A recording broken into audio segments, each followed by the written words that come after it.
What's up, everybody? I apologize for it being so dark, but it kind of leaves a little mystery for this one. Today is going to be episode 12 of Police Stops. This one goes to another baby of Terry v. Ohio.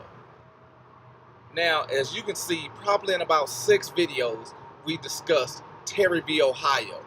And in doing that, it's the understanding that how important Terry v. Ohio is when it comes to a police encounter. Although the crux of today's video is not Terry v. Ohio, it's Hiibel versus Nevada. Because this is one where the requested ID is supposed to be presented because of a state statute. And if you remember, one of the earlier videos I spoke about, a state statute is subordinate to federal law and Supreme Court cases. I also gave you Adamson versus California, which was the case that actually brought that to the forefront. Now, Hippel versus Nevada, because of the wording, when you first read it, it looks crazy. It's like, just because there's a state statute, I'm supposed to hand over my ID if a police officer asks for it? No. But what goes into this is the fact that under Hippel versus Nevada, 542 U.S. 177, and it's a 2004 Supreme Court case in which the court held that statutes requiring suspects to disclose their names during police investigation did not violate the Fourth Amendment if, another one of those words that I told you, huge words in these in their proceedings is if and and.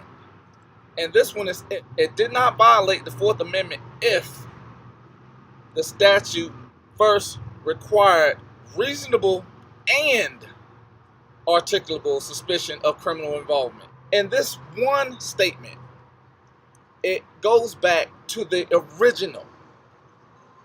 They have to articulate a crime. We know what a crime is.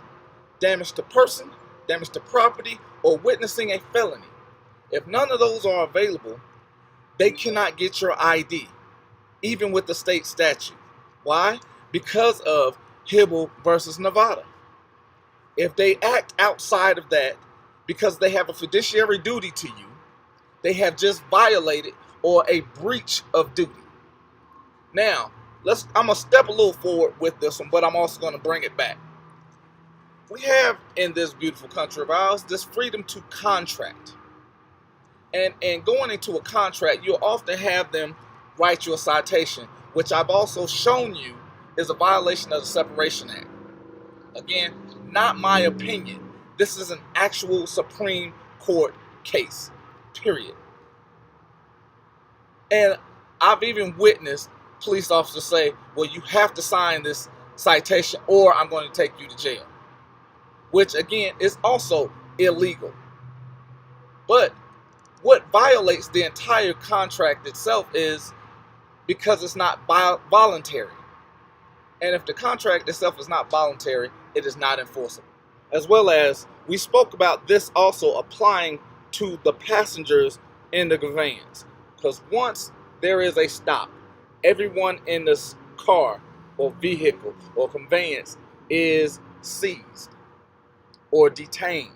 Once that happens, the exact same standards apply to the driver as well as the passengers or even the operator. Now, here's the big part of that, is understanding what their procedures are.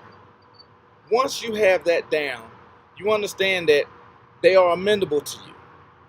They have to articulate any suspicion of crime. You also understand what a crime is. You understand they have a fiduciary duty to act in your best interest. When they violate that, that is a breach of duty, and you do not have to receive any actual harm. And if they're not doing their job properly, they don't need to be doing it. Because no matter what that they're saying, and my favorite as of late has been, you have to understand my point of view. No, I do not. Because You made a choice that you did not consult with me about. So why do I have to understand anything about you when you're initiating the entire incident? Now, here's the biggest part of that.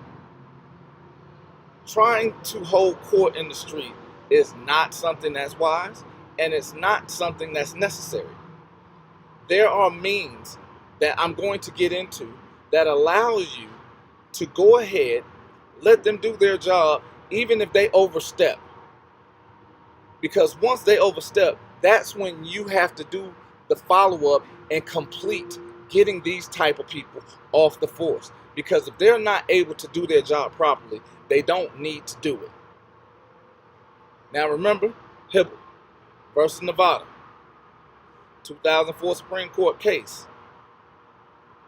Those two huge words, the 2-letter and the 3-letter.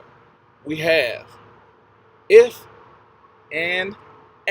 The Supreme Court held that statutes requiring suspects to disclose their names during police investigation did not violate the Fourth Amendment if the statute first required reasonable and articulable suspicion of criminal involvement. And again, this is a context case under Terry v. Ohio. And as we go along, you're going to hear Terry v. Ohio again. So when you're doing your studying and your follow-up, be sure not only do you internalize Terry v. Ohio, but you also take these other cases because they are just gravy that goes on top of your meal. And until the next video.